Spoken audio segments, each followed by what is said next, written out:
Kinuyog ng ilang residente sa Tondo, Maynila ang isang lalaki matapos siyang pumasok sa bahay ng mag-asawang senior citizen. Ayon sa pamilya ng binugbog, may health condition ang lalaki at wala siyang kinuha sa bahay. May unang balita si Jomer Apresto.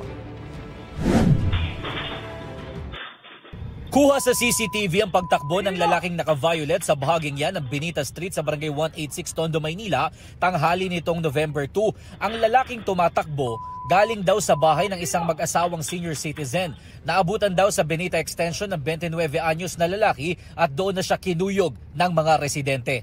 May mga tama po siya dito sa tuhod. Sugat lang po sa tuhod. Siyempre ako naman po, bilang kagawad po, siyempre ayoko naman pong masaktan yung tao. Talagang nila ko muna siya sa patrol namin. Sinakay na po namin siya agad, namin sa barangay.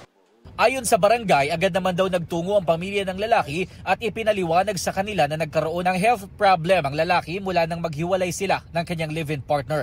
Pero ayon sa pulisya, walang naipakitang dokumento ang pamilya ng lalaki kaugnay sa kanyang kondisyon. Wala namang nakuhang gamit sa mag-asawang senior citizen, kaya hindi na raw sila magsasampa ng reklamo. Nung pag-iimbestiga ho namin, sabi naman wala lang, pumasok lang daw dun sa bahay na yon. Siguro yun daw yung nagustuhan niya. Ang sabi po ng biktima, ang kamag-anak po ng suspect, magfa-file po sila ng kaso doon ho sa mga na ma-identify nila ng bugbugo sa kamag-anak nila. Nakausap din namin ang dating live-in partner ng lalaki. Sinabi rin niya na may health condition ng lalaki. Nabanggit din niya na ang bahay na pinasok ng lalaki ay dati raw niyang tinirhan. Alam niya po talaga, bahay pa rin po nila yun. Kaya umakyat po siya. Pero hindi po yung magnanakaw.